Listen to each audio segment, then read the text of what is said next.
ऐसी कौन सी नारी जो आधी ब्याही और आधी कुंवारी। मित्रों, यह सुनकर शायद आप चौंक गए होंगे कि कोई नारी आधी ब्याही और आधी कुंवारी कैसे हो सकती है। लेकिन यह कोई पहेली नहीं, बल्कि रामायण से जुड़ी एक रहस्यपूर्ण कथा है। इस पहेली में धर्म, वचन और कर्म के गहरे अर्थ छुपे हुए हैं। आज हम आपको इस पहेली का उत्तर देंगे और इसके साथ एक रोचक और अनसुनी कथा सुनाएंगे जो सीधे रामायण से ली गई है। तो चलिए मित्रों, बिना समय को देरी करते हुए कथा को शुरू करते हैं। उससे पहले यदि आप तो चैनल को सब्सक्राइब करना ना भूलें और कमेंट में जय श्री राम लिखना भी ना भूलें। मित्रों, यह कथा एक समय की बात है जब अवध के नरेश महाराज दशरथ शिकार खेलने के लिए जंगल में गए थे, जिससे उनके चेहरे पर आत्मविश्वास था। लेकिन उस दिन भाग्य ने उनका साथ नहीं दिया। पूरा दिन जंगल में घूमते रहे, लेकिन कोई शिकार हाथ नहीं आया। राजाओं के लिए शिकार केवल मनोरंजन नहीं, बल्कि उनकी वीरता और पराक्रम का प्रतीक होता था। फिर महाराज दशरथ को निराशा हुई और वह भारी मन से एक बड़े पेड़ के नीचे बैठ गए। उस शांत और सन्नाटे भरे जंगल में केवल पत्तियों की सरसराहट सुनाई दे रही थी। मित्रों, महाराज दशरथ सोच रहे थे कि आज का दिन व्यर्थ चला गया। तभी उनकी नजर अचानक एक सुंदर गंधर्व कन्या पर पड़ी, जिससे वह कन्या बहुत ही सुंदर थी और उसकी चाल और सौंदर्य ऐसा था जैसे वह स्वर्ग से उतरी कोई अप्सरा हो। महाराज दशरथ को यकीन नहीं हुआ कि इस निर्जन जंगल में इतनी सुंदर कन्या कैसे हो सकती है। फिर उन्होंने सोचा, यह कन्या कौन हो सकती है? इस जंगल में इतनी सुंदर और कोमल स्त्री अकेली कैसे घूम रही है? जब वह कन्या धीरे धीरे उनके पास आई तो महाराज दशरथ ने रॉयल अंदाज में पूछा, सुंदरी, तुम कौन हो और इस निर्जन जंगल में अकेली क्यों घूम रही हो? क्या तुम नहीं जानती कि यहाँ कितने खतरनाक जंगली जानवर रहते हैं जो तुम्हारे जीवन के लिए खतरा हो सकते हैं? मित्रों, फिर कन्या ने मुस्कुराते हुए कहा, राजन, सबसे पहले तो आप मुझे बताइए कि आप कौन हैं? आप तो एक महान योद्धा लगते हैं, शायद आप राजा हैं। इस निर्जन वन में आपकी उपस्थिति मुझे चौंका रही है। फिर महाराज दशरथ गर्व से बोले, देवी, मैं अयोध्या का राजा दशरथ हूं। क्या तुम जानती हो कि राजाओं का कर्तव्य है अपनी प्रजा की रक्षा करना और राज्य का शासन करना? लेकिन तुमने अभी तक मुझे अपना परिचय नहीं दिया। बताओ, तुम कौन हो और इस वन में क्या कर रही हो? फिर कन्या ने शांत और मधुर स्वर में कहा, हे महाराज दशरथ, मैं एक गंधर्व कन्या हूँ। मेरे पिता ने मुझे पूर्ण स्वतंत्रता दी है कि मैं खुद अपने लिए योग्य जीवन साथी का चुनाव कर सकूं। इसी कारण मैं इस जंगल में अपने योग्य पति की खोज में हूँ। फिर महाराज दशरथ को यह सुनकर आश्चर्य हुआ और उन्होंने कहा, क्या तुम्हारे पिता ने तुम्हें इस खतरनाक जंगल में अकेले भेज दिया? क्या यह उचित है कि एक पिता अपनी बेटी को अपना जीवन साथी खुद खोजने के लिए जंगल में भटकने दे? क्या यह सही नहीं कि पिता अपनी पुत्री के लिए योग्य वर की खोज खुद करे? मित्रों, फिर गंधर्व कन्या ने उत्तर दिया, राजन, मेरे पिता ने मुझे यह स्वतंत्रता इस विश्वास के साथ दी है कि मैं खुद सही निर्णय ले सकूं। और जब मैंने आपको देखा तो मुझे यह महसूस हुआ कि मेरी खोज अब समाप्त हो चुकी है। आप ही मेरे योग्य जीवन साथी हैं। मित्रों, महाराज दशरथ को कन्या का आत्मविश्वास और साहस पसंद आया, लेकिन उन्होंने व्यंग्य करते हुए कहा, यह तो वही बात हो गई जो आजकल के लोग करते हैं। लड़का और लड़की एक दूसरे को पसंद करते हैं और अगर घर वाले राजी नहीं होते तो वे भागकर शादी कर लेते हैं। खैर, यह पुरानी बातें हैं। मुझे यह बताओ, तुमने मुझे ही क्यों चुना? मित्रों, फिर गंधर्व कन्या ने कहा, हे राजन, जब मैंने आपको देखा तो मेरा दिल जान गया कि आप ही मेरे जीवन साथी बनने के योग्य हैं। आपके राजसी व्यक्तित्व, गरिमा और ताकत ने मुझे यह विश्वास दिलाया कि आप मेरे लिए सबसे उपयुक्त हैं। अब मैं आपसे विवाह करना चाहती हूँ। मित्रों, फिर महाराज दशरथ इस उत्तर से थोड़ा गंभीर हो गए, लेकिन उनकी रुचि और आकर्षण उस गंधर्व कन्या के प्रति बढ़ गया था। उन्होंने कहा, हे गंधर्व कन्या, तुम्हारे साहस और प्रेम ने मुझे भी आकर्षित किया है। मैं तुमसे विवाह करने के लिए सहमत हूँ। महाराज दशरथ उस कन्या के पास बढ़े, लेकिन कन्या ने मुस्कुराते हुए कहा, ठहरो राजन, विवाह तो मैं तुमसे करूंगी, लेकिन मेरी एक शर्त है। यदि तुम मेरी शर्त मानोगे तो ही मैं तुम्हारे साथ विवाह करूंगी। फिर महाराज दशरथ ने उत्सुकता से पूछा, बताओ तुम्हारी क्या शर्त है, मैं उसे मानने के लिए तैयार हूँ। मित्रों, कहते हैं जब कोई व्यक्ति किसी काम या लालच में लिप्त होता है तो वह अच्छे और बुरे परिणामों का ध्यान नहीं रखता, और वह यह भी नहीं सोचता कि भविष्य में उसका स्वार्थ हमारे लिए अच्छा होगा या बुरा। गंधर्व कन्या और दशरथ के बीच संवाद के दौरान कन्या ने दशरथ जी के सामने एक महत्वपूर्ण शर्त रखी। उसने गंभीरता से कहा, राजन, यदि आप चाहते हैं कि मैं आपकी इच्छा को स्वीकार करूं और आपसे विवाह करूं, तो आपको एक वचन देना होगा। मेरा पुत्र ही अयोध्या की गद्दी पर बैठेगा, और यदि आप यह वचन देते हैं तो मैं आपके साथ विवाह करूंगी। मित्रों, फिर दशरथ जी ने बिना अधिक सोच विचार किए इस बात को स्वीकार कर लिया। उस समय उनके कोई संतान नहीं थी और उन्होंने सोचा कि शायद इससे कोई संतान हो सके। उनके मन में यह विचार आया कि एक विवाह के लिए यह वचन देना कोई बड़ी बात नहीं है। उन्होंने आत्मविश्वास से कहा, हे सुंदरी, मैं आपको वचन देता हूं कि आपका पुत्र ही अयोध्या की राजगद्दी पर विराजमान होगा। अब आप प्रसन्न हो जाइए। फिर गंधर्व कन्या यह वचन सुनकर संतुष्ट हो गई। उसकी आंखों में एक चमक थी, मानो उसे अपने जीवन का उद्देश्य मिल चुका हो। मित्रों, दशरथ जी ने उसे विश्वास दिलाते हुए कहा, अब मैं तुम्हारे पास तुरंत नहीं रह सकता। मैं अयोध्या लौटकर बारात लाऊंगा, तब हम वैदिक रीति रिवाज से विवाह करेंगे। अभी आप यहीं वृक्ष के नीचे विश्राम करें, मैं जल्द ही लौटूंगा। तब गंधर्व कन्या ने महाराज दशरथ की बात मानी और वृक्ष के नीचे बैठकर उनके लौटने का इंतजार करने लगी। उसने कहा, ठीक है महाराज, मैं आपका इंतजार करूंगी। मुझे पूरा विश्वास है कि आप अपना वचन जरूर निभाएंगे। मित्रों, दशरथ जी ने एक बार फिर उसे स्वस्थ किया और अपने घोड़े पर सवार होकर अयोध्या के लिए निकल पड़े। उनके मन में उत्साह और गर्व का भाव था कि उन्होंने एक ऐसी कन्या को अपने लिए चुना था जो साहसी और आत्मनिर्भर थी। इस प्रकार गंधर्व कन्या और दशरथ जी के बीच गंधर्व विवाह हुआ, जिसमें केवल मन और वचन का मेल होता है, और यही हुआ। इसे आधा विवाह माना जा सकता है, क्योंकि केवल वरमाला और वचन हुआ था, जबकि वैदिक रीति रिवाजों के अनुसार बाकी रस्में बाकी थीं। दशरथ जी ने स्पष्ट कहा था कि वह बारात लेकर आएंगे, तब पूरी तरह से सारी रस्में निभाई जाएंगी। मित्रों, गंधर्व कन्या ने दशरथ जी की बात पर विश्वास किया और वृक्ष के नीचे बैठकर शांत मन से प्रतीक्षा करने लगी। उधर दशरथ जी अयोध्या लौट गए और सोचते रहे कि वह जल्द ही अपनी नई जीवन संगिनी को सम्मान पूर्वक अपने महलों में लेकर आएंगे। मित्रों, महाराज दशरथ जब गंधर्व कन्या से वादा करके अयोध्या लौटे तो उनके मन में उत्साह था। उन्होंने तय किया था कि वह जल्द ही बारात लेकर गंधर्व कन्या के पास लौटेंगे और वैदिक रीति रिवाज से विवाह को संपन्न करेंगे।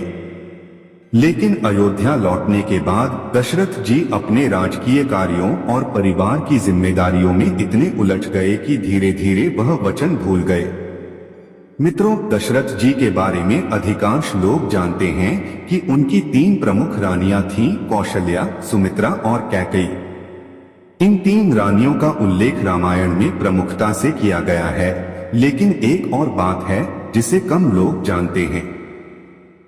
दशरथ जी की कुल 760 रानियां थीं, और इस बात का वर्णन जगदीश रामायण में किया गया है। इन रानियों में से कुछ रानियां विशेष थीं, जिन्हें पटरानियों का दर्जा प्राप्त था। यह वही कारण है कि रामायण और अन्य ग्रंथों में केवल उन्हीं रानियों का उल्लेख किया गया है जो महाराज दशरथ के जीवन का महत्वपूर्ण हिस्सा थीं। लेकिन अन्य रानियां भी दशरथ के जीवन में महत्वपूर्ण भूमिका निभाती थीं। उनके साथ दशरथ जी का अलग अलग संबंध था और वे सभी उनके महल की शोभा बढ़ाती थीं। मित्रों, जब महाराज दशरथ अयोध्या लौटे तो अपनी 760 रानियों में खो गए। हर दिन महल में कोई न कोई उत्सव होता था, कहीं न कहीं कोई आयोजन होता था और वे अपने परिवार के साथ व्यस्त हो गए। मित्रों, इस प्रकार धीरे धीरे गंधर्व कन्या से किया गया वचन उनके मन से मिटने लगा। उनकी 3 प्रमुख रानियां कौशल्या, सुमित्रा और कैकेयी हमेशा उनकी सेवा में प्रेम पूर्वक लगी रहती थीं। राजमहल के अन्य कामकाज और प्रजा के कल्याण के कार्यों में दशरथ जी इतने उलझ गए कि जंगल में वृक्ष के नीचे प्रतीक्षा कर रही उस गंधर्व कन्या का उन्हें ध्यान ही नहीं रहा। मित्रों, फिर गंधर्व कन्या ने दशरथ से विश्वास करके उनसे वचन लिया था कि वे बारात लेकर आएंगे और उसे अपने साथ ले जाएंगे। लेकिन दशरथ अपने महल के वैभव, रानियों के प्रेम और राजकाज के कार्यों में इस तरह मग्न हो गए कि उन्होंने उस गंधर्व कन्या से किया हुआ वादा पूरी तरह से भूल दिया। महल में उनके पास हमेशा कोई न कोई रानी रहती थी जो उनकी देखभाल करती या राजकीय चर्चाओं में उनका साथ देती थी। फिर दशरथ जी को यह याद नहीं रहा कि उन्होंने गंधर्व कन्या से बारात लेकर लौटने का वचन दिया था। उधर जंगल में वह गंधर्व कन्या दशरथ की प्रतीक्षा करती रही। हर दिन उसे लगता था कि महाराज दशरथ बारात लेकर आएंगे और उसे अपने साथ ले जाएंगे। मित्रों, लेकिन जैसे जैसे समय बीतता गया उसकी निराशा बढ़ती चली गई। मित्रों, इस प्रकार दशरथ जी अपनी व्यस्तताओं में गंधर्व कन्या के वचन को भूल चुके थे और अपने वर्तमान जीवन में मग्न रहने लगे। वहीं गंधर्व कन्या ने राजा दशरथ के वचन पर विश्वास किया था और वह वृक्ष के नीचे बैठकर उनकी प्रतीक्षा करती रही। उसे यह विश्वास था कि दशरथ ने वचन दिया है और राजा का वचन कभी झूठा नहीं हो सकता। लेकिन जब वह सोचने लगी कि दशरथ अब तक क्यों नहीं आए, तो उसने तपस्या करना शुरू कर दिया। वह अपने मन को शांत रखते हुए भगवान से प्रार्थना करने लगी कि महाराज दशरथ अपना वचन निभाएं। कई दिनों और रातों तक वह तपस्या करती रही। मित्रों, फिर उसकी तपस्या इतनी गहन हो गई कि उसने वहीं बैठे बैठे अपना शरीर त्याग दिया। यह घटना उसी जंगल में तपस्या कर रहे मतंग ऋषि ने देखी, जिससे वे कन्या के त्याग और तपस्या से बहुत प्रभावित हुए। जब मतंग ऋषि ने देखा कि गंधर्व कन्या ने प्राण त्याग दिए हैं, तो वे उसके पास पहुंचे और ध्यान लगाकर उसके जीवन के उद्देश्य और दशरथ जी के साथ हुए संवाद को समझा। फिर उन्होंने उसकी हड्डियों से खड़ाव बनाए और मतंग ऋषि ने मन ही मन सोचा कि यह कन्या जिस वचन के लिए जी रही थी वह पूरा होना चाहिए था। दशरथ जी ने उसे गद्दी से जोड़ने का वादा किया था और ये खड़ाव अब उस वचन को पूरा करेंगे। मित्रों, खड़ाव बनाकर मतंग ऋषि अपने शिष्य अत्रि ऋषि के पास गए और उन्हें खड़ाव सौंपते हुए पूरी घटना सुनाई। उन्होंने कहा, हे अत्रि, ये खड़ाव उस गंधर्व कन्या के हैं जिसने राजा दशरथ के वचन पर विश्वास किया था और अपने प्राण त्याग दिए। अब ये खड़ाऊ उस वचन को पूरा करेंगे। इन्हें किसी योग्य व्यक्ति को सौंप देना जो इसका सम्मान पूर्वक उपयोग कर सके। मित्रों, फिर अत्रि ऋषि ने श्रद्धा पूर्वक खड़ाऊ स्वीकार किए और उन्हें अपने आश्रम में रख लिया। मित्रों, उधर महाराज दशरथ अपने वचन को भूल चुके थे। समय बीतते गए और दशरथ के घर में भगवान राम का जन्म हुआ। भगवान राम बड़े हुए और एक दिन कैकेयी के कहने पर उन्हें वनवास का आदेश मिला। इस कारण भगवान राम माता सीता वनवास पर चले गए। फिर वन में घूमते हुए वे अत्रि ऋषि के आश्रम में पहुंचे और अत्रि ऋषि और उनकी पत्नी माता अनसुया ने राम, लक्ष्मण और सीता का स्वागत किया। माता अनसुया ने माता सीता को दिव्य वस्त्र और आभूषण दिए और उन्हें जीवन के कई उपयोगी ज्ञान भी सिखाए। मित्रों, जब राम आश्रम से जाने वाले थे तो अत्रि मुनि ने सोचा कि अब समय आ चुका है, इन खड़ाऊ को सही व्यक्ति को सौंपा जाए। उन्होंने वही खड़ाऊ भगवान राम को भेंट करते हुए कहा, हे राम, ये खड़ाऊ मतंग ऋषि के द्वारा बनाए गए हैं। इनका बड़ा महत्व है। इन्हें अपने पास रखिए और उचित रूप में इनका उपयोग कीजिए। मित्रों, फिर भगवान राम ने खड़ाऊ को बड़े आदर के साथ स्वीकार किया और उन्होंने समझ लिया कि ये खड़ाऊ किसी विशेष उद्देश्य के लिए हैं। फिर भगवान राम ने इन्हें अपने साथ रखा और जब वह आगे बढ़े तो मतंग ऋषि भी वहीं पहुंच गए। मतंग ऋषि ने अपने शिष्य को धन्यवाद दिया और कहा, तुमने जो ये खड़ाऊ भगवान राम को दिए, यही उचित था, इन्हीं को देने थे। मित्रों, फिर भगवान राम ने खड़ाऊ को अपने पैरों में नहीं पहना, बल्कि एक वस्त्र में लपेटकर अपने भाई लक्ष्मण को दे दिया और कहा, हे लक्ष्मण, इन खड़ाओं को अपने पास रखना, इन्हें अपने पैरों में नहीं पहनना। आगे जंगल में नंगे पैरों ही चलना, हम इन्हें नहीं पहनेंगे। मित्रों, इस प्रकार भगवान राम, लक्ष्मण और सीता जब चित्रकूट में थे तो राम के वनवास के निर्णय से अयोध्या में हर कोई दुखी था, लेकिन सबसे अधिक दुखी थे भरत। अपने बड़े भाई के बिना अयोध्या का राजमहल सुनसान लगने लगा था। फिर भरत ने मन में निश्चय किया कि वह राम से मिलने जाएंगे और उन्हें वापस लेकर अयोध्या आएंगे। फिर भरत जी ने अयोध्या से चित्रकूट की यात्रा की और उनके साथ गुरु वशिष्ठ और अन्य राज परिवार के सदस्य भी थे। मित्रों, जब भरत जी चित्रकूट पहुंचे तो उन्होंने राम को देखा जो वनवास में थे और उनके साथ लक्ष्मण तथा माता सीता भी थीं। भरत जी ने अपने भाई को इस अवस्था में देखा तो उनकी आंखों में आंसू आ गए। उन्होंने राम के चरणों में गिरकर कहा, भैया, आप यह सब क्यों सह रहे हैं? आप जैसे धर्मप्रिय राजा को वन में रहने की क्या आवश्यकता है? अयोध्या लौट आइए और राज सिंहासन पर बैठकर राज्य का संचालन कीजिए। मैं अयोध्या का राजा बनने के योग्य नहीं हूँ। तब राम ने भरत को उठाते हुए कहा, भैया भरत, आपका यह प्रेम मेरे लिए अनमोल है, लेकिन आप यह क्यों कह रहे हैं कि यह वनवास मुझे पिताजी के वचन को निभाने के लिए मिला है? धर्म का पालन करना मेरा सबसे बड़ा कर्तव्य है। अगर मैं इस समय अयोध्या लौट आया तो पिताजी का वचन अधूरा रह जाएगा और यह मेरे लिए सबसे बड़ा अधर्म होगा। मित्रों, फिर भरत ने भावुक होते हुए कहा, भैया, मैं पिताजी के निर्णय का सम्मान करता हूँ, लेकिन उनके जाने के बाद अयोध्या एक यतीम राज्य बन चुका है। प्रजा आपके बिना दुखी है। अगर आप वापस नहीं गए तो अयोध्या बर्बाद हो जाएगी। क्या यह आपका धर्म नहीं है कि आप प्रजा की रक्षा करें? कृपया मेरे आग्रह को स्वीकार करें। तब राम ने भावुक होते हुए कहा, भैया भरत, मैं आपकी भावना को समझता हूँ, लेकिन मेरा अंतिम निर्णय है कि पिताजी का वचन मेरा धर्म है और इसे निभाना मेरी प्राथमिकता है। आप मेरी अनुपस्थिति में अयोध्या का संचालन करें।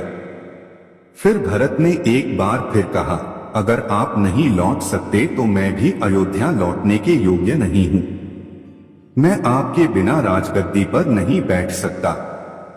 तब भगवान राम ने भरत को शांति देते हुए कहा, देखो भैया, अगर आप मुझसे इतना प्रेम करते हैं तो मेरी एक बात मानिए।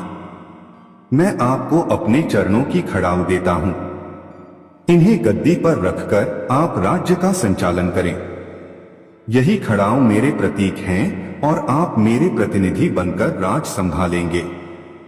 मित्रों, फिर भरत ने यह सुनकर रोते हुए कहा, भैया, मैं आपके बिना यह कैसे कर सकता हूँ? आपके चरणों के बिना अयोध्या सुनी लगती है। तब भगवान राम ने कहा, भरत, ये खड़ाऊ केवल प्रतीक नहीं है। इन्हें गद्दी पर रखकर आप राज्य का संचालन करेंगे और मैं जानकर संतुष्ट रहूंगा कि अयोध्या मेरे आदर्शों के अनुसार चल रही है। आप मेरे प्रतिनिधि हैं और ये खड़ाऊ आपको मेरे पास होने का एहसास दिलाएंगे। फिर भरत ने भारी मन से राम के चरणों की खड़ाऊ स्वीकार की और कहा, भैया, ये खड़ाऊ मेरे लिए आपका आशीर्वाद है।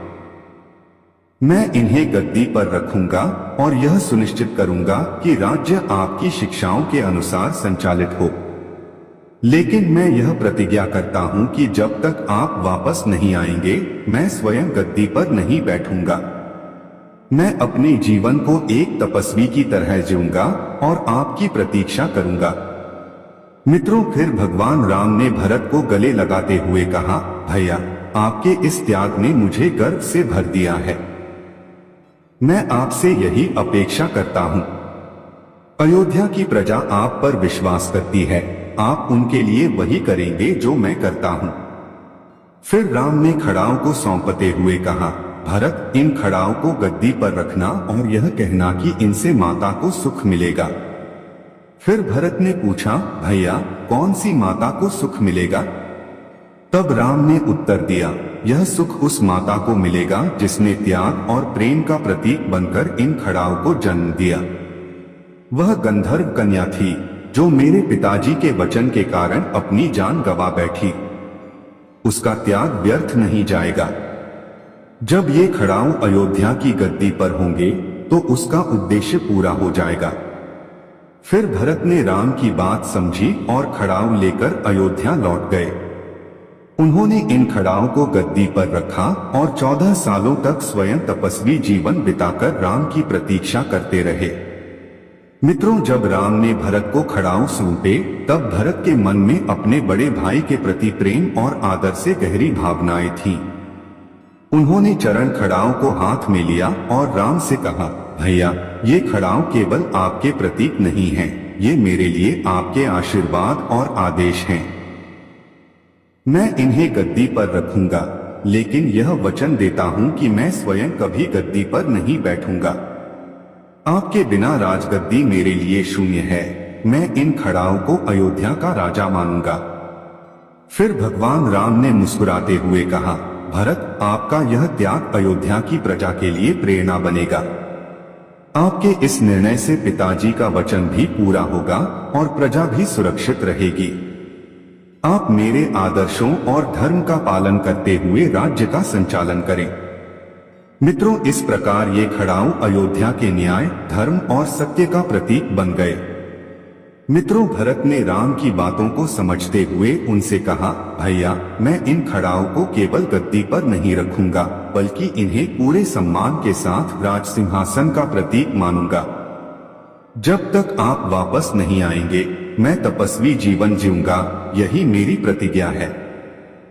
इसके बाद भरत ने भगवान राम के चरणों की खड़ाओं को कपड़े में लपेटा और उसे अपने सिर पर रख लिया। उनकी आंखों में आंसू थे, लेकिन मन में संतोष था कि वह अपने बड़े भाई के आदेश और वचन का पालन कर रहे हैं। भगवान राम ने भरत को गले लगाते हुए कहा, भैया, आपका यह त्याग अयोध्या के लिए अनमोल है। मैं वचन देता हूं कि वनवास की अवधि पूरी होने पर मैं लौटकर आपसे मिलूंगा। तब तक आप मेरी जगह पर राज्य की जिम्मेदारी संभालें। फिर भरत ने राम के चरणों को स्पर्श किया और खड़ाऊ लेकर अयोध्या लौटने के लिए चल पड़े। अयोध्या पहुंचकर भरत ने राम की खड़ाऊ को राज सिंहासन पर रखा और राज्य भर में यह घोषणा करवाई कि राम के चरण पादुका ही अयोध्या के राजा होंगे और वे स्वयं केवल उनके सेवक हैं। फिर भरत ने स्पष्ट कर दिया कि यह गद्दी राम के लिए सुरक्षित है और वह उनके लौटने तक उनका इंतजार करेंगे और सेवा करेंगे। भरत ने अपने वचन के अनुसार तपस्वी जीवन अपनाया। उन्होंने राजमहल में रहने से मना कर दिया और नंदीग्राम में एक कुटिया बनाकर रहने लगे। वे प्रतिदिन राम के चरण पादुका की पूजा करते और राज्य के कार्यों की देखभाल करते। उनका यह त्याग और धर्म के प्रति प्रेम एक आदर्श बन गया। भरत ने साबित कर दिया कि सच्चा नेतृत्व केवल सिंहासन पर बैठने से नहीं, बल्कि धर्म, त्याग और न्याय के मार्ग पर चलने से होता है।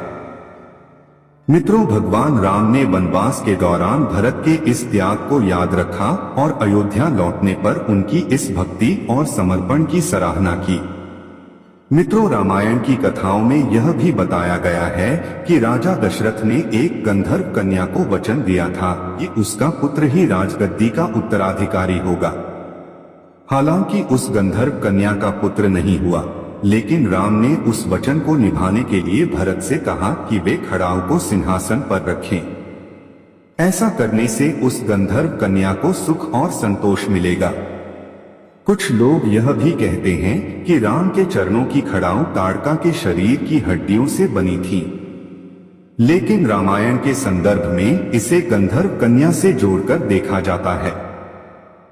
भरत ने राम के आदेश का पालन करते हुए खड़ाऊ को सिंहासन पर रखा और 14 वर्षों तक अयोध्या का शासन राम की चरण पादुका के माध्यम से चलता रहा।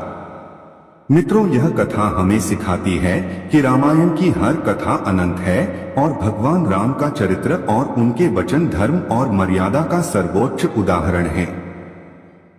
हर बार जब हम रामायण को पढ़ते हैं तो यह जीवन के गहरे अर्थों को समझने में हमारी सहायता करती है। तो मित्रों, यही थी आज की कथा।